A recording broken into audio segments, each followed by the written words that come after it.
Ladies and gentlemen, it is finally time. A Dokkan battle level threat is on the way. You see this man.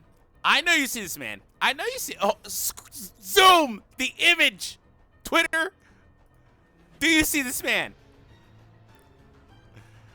LR Krillin is confirmed. Let that sink in. Let me say it again.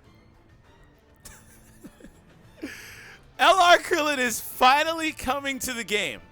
What is up, everyone? Welcome back to another Dragon Ball Z Dokkan battle video. My name is D-Free. Here today, we're going to talk about all things Krillin, and then also we're going to talk, I guess, a little bit about this scrub up here. And also that creeped me the hell out right here.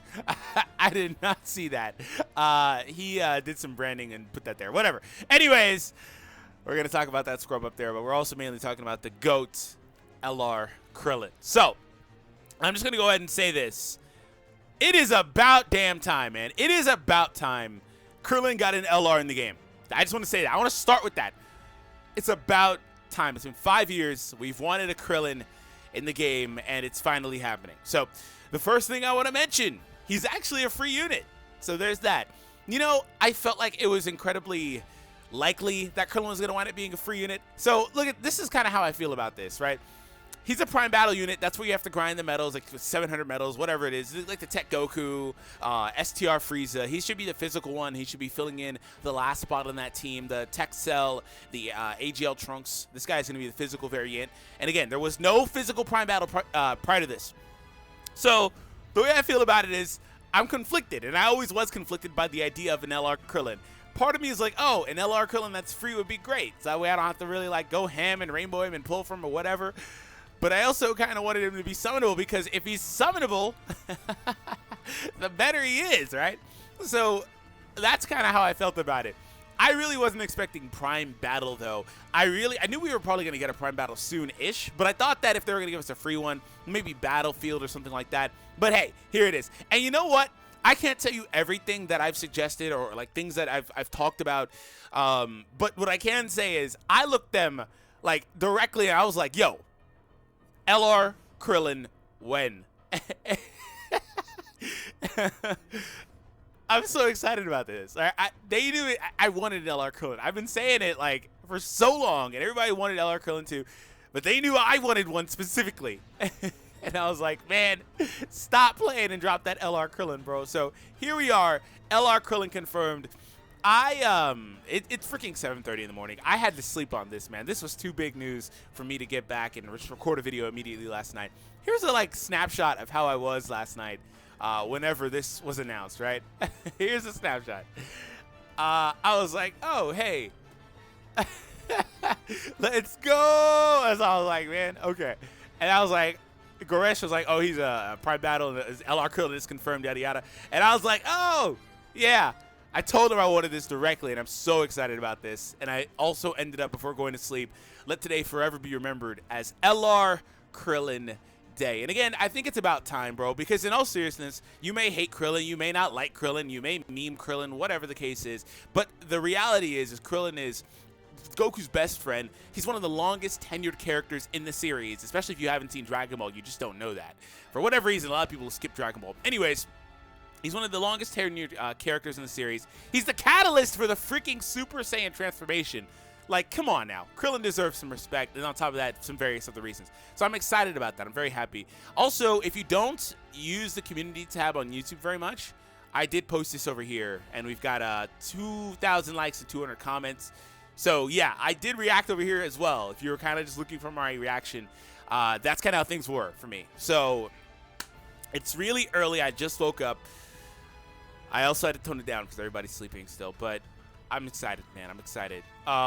Okay, so let's talk about Krillin really quick. LR Krillin is going to be probably the best unit in the game in terms of not. That's not what I meant to say, but I'm gonna own it. That's not what I meant to say at all. I wish that was the case. He's not gonna be the best unit in the game, but I'm gonna own it. He's the best unit in the game. Okay? No, I was gonna say the best Krillin in the game. aside from the Int one. The Int one's actually really good. And I guess maybe that's why they didn't drop another Battlefield Krillin, because this one's from Battlefield. So, anyways, he raised his defense, stuff like that. He's pretty good. The only issue with this guy is that he really only wants to be on one team. So, in terms of LR Krillin, there's multiple ways this can go, right? There is no, like, Earthling category in the game. There's no Z Fighters category in the game. There's no, like, experienced fighters type of category in the game. So, I'm kind of worried about Krillin. Right? I'm kind of worried about Krillin in terms of the leader skill. What they did with Cell was they gave Cell, who's the most recent Prime Battle other than Krillin, they gave him a pre-existing category, but it was a lot easier to do that for Cell. I hope that Krillin comes out with a new category, right? Because otherwise, there's nothing for him. Like, there's no categories he could have. Krillins literally have no categories at all. Like, they do not have categories. He has to introduce a new one. Did I mention this Krillin has one category? He has to introduce a new one. Like, it could be something called, like, Earth's Mightiest Warrior or something like that. And now you can have this scenario where you can have Krillin, Yamchas, TNs, all those Z-Fighter guys on one. Or, like, Z-Fighter is fine, too, as a category name. Whatever the case is, right?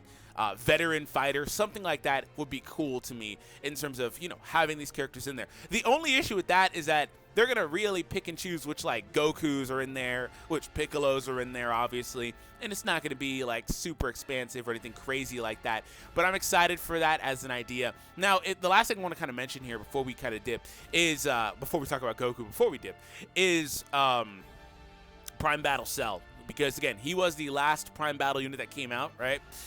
He came out back in July. Wow. Okay. Anyways, so flat boost is the norm here. So he is probably going to pick up flat boost. Now, Gohan is going to be easy-Aing soon. I didn't mention this in a separate video, but the physical Super Battle Road Gohan is about to easy A, and his flat boosts and stuff change to being percentage-based. There is definitely hope for the Prime Battle units to eventually follow the same pattern. So I'm not really going to hold it against them in terms of getting a flat boost, but I do think that's going to wind up happening for Krillin as well, because it's the theme for as recently as this. And they knew we needed mainly percentage-based units at this time, and they still did a flat boost. There's got to be something in mind, right? So he should probably wind up having that. And so that's pretty much it. Let me know how you guys feel about Krillin and what you guys think he could ultimately have happen for him, right? I'm just excited, bro. Like, again, we had Krillin come after Yamcha, after TN. Like, it's not about certain things. Like, it's more or less about Krillin being a longest tenured member of the series. Basically, one of the, 4 longest tenured? It was Roshi, Goku, Bulma, and then Krillin. Like, he's been along this whole time, bro. And he's Goku's best friend. I just feel like he deserves it, right? So, anyways, speaking of Goku, we're going to talk about Goku here. This guy is confirmed to come. I said this recently in a video. I said that last year after Saiyan Day, they did drop the global first hit, okay? And they're winding up doing the same thing this time around. So now we know if Global gets a global first Christmas unit again, or if that becomes a pattern after this year, or last year technically, that's when you would expect them to come. It's in April after, and again, Krillin's coming in April as well, after Saiyan Day's celebration. So Goku is dropping officially on JP at that time. So the main thing you need to know about Goku is he's one of the... Okay, so Goku is incredibly good. He's hyper offensive. He has some solid defensive viability, but he's hyper offensive. But he's definitely one of those best TURs in the game, and he's in that discussion. He kind of gets overlooked just a little bit by a lot of people because he is global only at the moment, but he's in that discussion with Cooler, with Beerus, who's in that discussion. You also have the new Bardock, I think, who's in that discussion, and like a couple of other TURs that are really, really good, especially like Easy A units. He's in that talk, right? So that being said, he's incredibly powerful. He does have the active skill that can basically one-shot MUI Goku in the Fighting Legend Goku event. A lot of you have done videos on that. His active skill is incredibly powerful, especially when you do 2 in 1 turn via like your friend and yourself, right? So incredibly powerful active skill. Definitely worth summoning on. But the thing about that is we need to see how the banner looks. Is it going to resemble Global's banner or what thing? I don't know what they're going to do with it. We'll just have to see. But I think that if, for example, if Goku and Vegeta, the transforming ones, don't come back for Saiyan Day's banner, I think there's a solid chance they wind up on this banner. But I'd have to go back and look at Tech Hits banner and see if it was actually changed for its JP release. Let me know in the comment section down below. I'd have to go back and look at that. But if not, I think that those characters definitely are good candidates to wind up on one of these banners soon in terms of enticing more summons, right? But this guy doesn't need that. He's far more hype in terms of sales than Tech Hit would have been. So anyways, that's kind of what we're looking at. Krillin is coming, all right? And this is cool because Muchigiri did a Krillin a long time ago, right? And I'm excited about that. They gave Krillin a festival unit a long time ago. And I'm just excited that Krillin's finally getting represented. He's not a festival unit in this game, but he's getting represented. Also, candidate for the LR could have been Spirit Bomb Krillin. I would have been okay with that, just for the record. But we've got this Destructo Disc Krillin, which I'm cool with as well. Saiyan Saga. Are we going to get Saiyan Saga stuff? We recently got a Raditz. Are we going to start transitioning to Saiyan Saga content? I don't know. That's also a possibility. He could be a, what is it, 120 lead? What was Cell, 120? Yeah, 103 key. Okay. He could be a 3-key 100% lead for the Saiyan Saga. We recently got that new Raditz as well. We could be transitioning to Saiyan Saga content. I don't know, man. We might be looking at like a new Goku that transforms to Kaioken. Also a new Vegeta. We might be looking at some of that stuff coming down the line. It remains to be seen, obviously, because we know at least the immediate future is Bardock and then Goku. But we'll see what happens ultimately. So thank you all for tuning in. I hope you guys enjoyed today's video. And again, LR Krillin, it's so early. My voice is cracking. Is confirmed. Okay? Have an awesome day. And I'll catch all of you guys in the next one. Peace out, everybody.